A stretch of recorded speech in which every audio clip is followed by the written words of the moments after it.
और ऐसे में देखिए सुराग मिलते हुए नजर आ रहा है। आपको सीधा तस्वीरें दिखा रहे हैं लगातार हम। देखिए आपको यशस्वी शिंदे यहाँ पर फिलहाल नजर आ रही है। देखिए छाता है हाथ में और देखिए तस्वीरें आप देख सकते हैं, लेकिन इसी बीच आपको उसके बाद नजर आएगा कि यहाँ पर दाऊद भी नजर आएगा। तो देखिए सीसीटीवी बताया जा रहा है 2:22 का दाऊद शेख अब आपको नजर आ रहा है। देखिए पीछा करते हुए नजर आ रहा है और 2:22 जो है सेकंड, देखिए आपको 22 मिनट आपको लगातार आपको बता रहे हैं कि 2 बजे का क्या 2:30 बजे के आसपास का ये बताया जा रहा है वीडियो। और इस वक्त आप देखेंगे कि दाऊद शेख भी यहाँ पर नजर आ रहा है। शुरू में आपको तस्वीर दिखाई थी जिसमें आपको यशस्वी नजर आ रही थी और उसके बाद आपको दाऊद शेख भी नजर आ रहा है और इसी सीसीटीवी के आधार पर जांच पड़ताल और तेज होते हुए नजर आएगी। लेकिन सबसे बड़ी बात कि इस तरह के मामले लगातार बढ़ते जा रहे हैं और अब देखिए सीसीटीवी के आधार पर और एंगल से भी जांच पड़ताल की जाएगी। लेकिन इस तस्वीर में आप देख सकते हैं हाईलाइट हमने किया है, ये जो आपको शख्स इस वक्त वीडियो में नजर आ रहा है ये दाऊद शेख है और इस वक्त 2 तस्वीरें कैमरा 1 और 2 से आपको लगातार हम दिखा भी रहे हैं।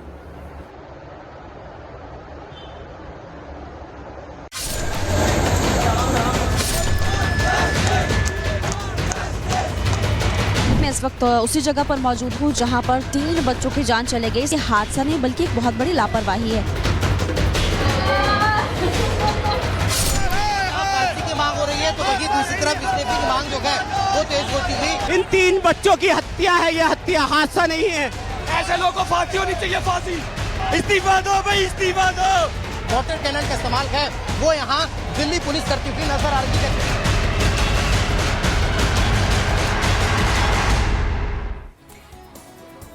देखिए दिल्ली के राउज आईएएस कोचिंग सेंटर में बेसमेंट में डूबने से 3 छात्रों की मौत हो गई, जिसको लेकर कई सवाल यहां पर खड़े हो रहे हैं। जांच पड़ताल की जा रही है। लेकिन अब बड़ी खबर के तौर पर आपको बता रहे हैं कि चश्मदीद भी सामने आ चुका है और उसने बताया कि कैसे 30 से 35 बच्चे उस वक्त वहां पर फंसे हुए थे। प्रगति सेंटर हादसे के चश्मदीद ने अपनी आपबीती सुनाई है। चश्मदीद हृदय चौहान ने हादसे की आपबीती सुनाई। उस समय 30 से 35 बच्चे थे। उसने बताया कि बहुत मुश्किल हो रही थी, बाहर निकल नहीं पा रहे थे क्योंकि एकदम 2 से 3 मिनट ही हुए थे जब पानी भर जाता है और कई फीट पानी भर जाता है। गार्ड सबको जल्दी से निकालने के लिए बोल रहा था। एंट्री गेट के बाद बहुत पानी था। तो चश्मदीद, जिसका नाम हृदय चौहान बताया जा रहा है, उसने आपबीती बताई। उसने बताया कि वो वहां मौजूद था और किस तरह से गार्ड बाहर निकाल रहा था। सभी बच्चों को जल्दी से बाहर निकाला जा रहा था, उन्हें रेस्क्यू किया जा रहा था। उन्हें बोला जा रहा था कि आप समय रहते बाहर निकल जाइए क्योंकि कुछ मिनटों में ही काफी ज्यादा पानी भर गया था। करीब 12 फीट पानी भरा हुआ था, जिसके बाद लोगों को निकलने में मुश्किल का सामना करना पड़ा और 3 बच्चों की जान चली गई। श्रेया, नेविन और तान्या की जान चली गई। ऐसे में गुस्से का सैलाब देखने को मिल रहा है। लोगों का विरोध प्रदर्शन भी नजर आ रहा है। देखिए लगातार आपको बड़ी खबर के तौर पर बता रहे हैं चश्मदीद ने हादसे की आपबीती सुनाई है और बताया बच्चे फंसे हुए। लेकिन लगातार आपको तस्वीरें हम दिखा रहे हैं कि अभी भी धरना प्रदर्शन कर रहे हैं छात्र। आपकी टीवी स्क्रीन पर आपको तस्वीरें राजेंद्र नगर में हादसे के बाद एमसीडी जागा राजेंद्र नगर में बेसमेंट की अगर बात करें तो लाइब्रेरी को सील किया जा रहा है। इसके अलावा ये भी आपको बता रहे हैं कि राजेंद्र नगर के साथ मुखर्जी नगर में भी सीलिंग कार्रवाई की जा रही है और मुखर्जी नगर में भी छात्र धरने पर बैठे और बारिश में जलभराव का मुद्दा उठाते हुए नजर आए। इससे पहले देखिए लगातार हमने देखा था कि कैसे यहाँ पर छात्र इस बात को उठाते हुए नजर आए थे प्रगति कि यहाँ पर जब भी एमसीडी के चुनाव हुए तो उस वक्त भी आम आदमी पार्टी जो है ये कहते हुए नजर आई थी कि इस बार जो जल भराव की समस्या उससे आपको निजात मिलेगी। पिछली बारिश में हमने देखा आलम वही था। इस बार की बात करें फिर से वैसी तस्वीरें सामने आई और इस वक्त 2 तस्वीरें आपकी टीवी स्क्रीन पर है, राजेंद्र नगर और इसके अलावा मुखर्जी नगर की तस्वीरें आपको दिखा रहे हैं। और यहाँ पर एमसीडी जागा भले ही है लेकिन छात्र जलभराव की समस्या को लगातार उठाते हुए नजर आ रहे हैं और कह रहे हैं कि हर बार दावे किए जाते हैं लेकिन सभी के सभी दावे जो है वो हवाई साबित होते हैं। तो ये 2 तस्वीरें आप देख रहे थे, मुखर्जी नगर और राजेंद्र नगर, जिन्हें कोचिंग का हब कहा जाता है। दूर दराज से लोग पढ़ने के लिए पहुंचते हैं और बच्चों का गुस्सा फूटता दिखाई दे रहा है।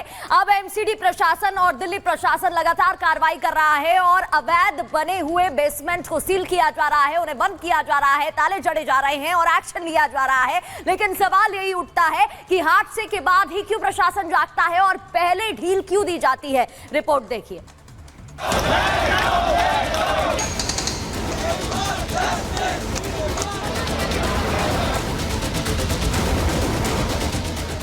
सोए हुए सिस्टम ने दिल्ली में 3 होनहार छात्रों को मौत की नींद सुला दिया।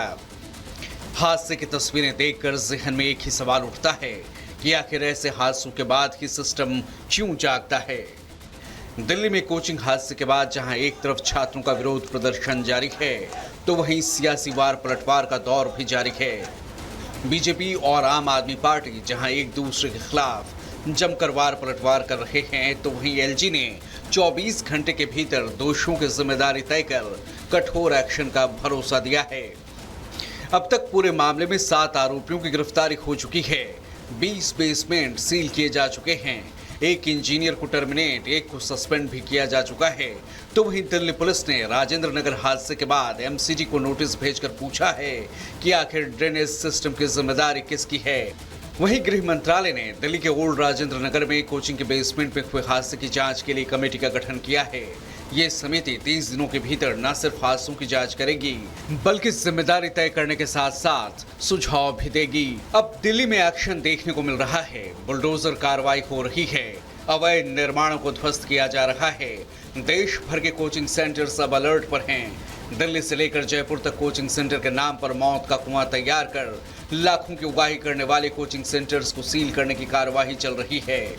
एमसीडी ने ओल्ड राजेंद्र नगर इलाके में स्थित ऐसे 13 कोचिंग सेंटर जो बेसमेंट में नियमों का उल्लंघन कर रहे थे, उनके बेसमेंट को सील कर दिया है। एमसीडी की ओर से इन सभी कोचिंग संस्थानों पर नोटिस चस्पा कर उनसे जवाब मांगा गया है।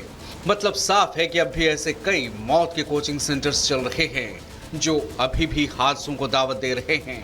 राजेंद्र नगर में जो दुर्घटना हुई उसका असर अब मुखर्जी नगर पे भी पड़ने लगा है। आप ये नोटिस यहाँ पर देख रहे हैं, राजेंद्र नगर में हुई दुर्घटना में मृतक छात्रों को श्रद्धांजलि के नोटिस यहाँ पर आपको नजर आ जाएंगे।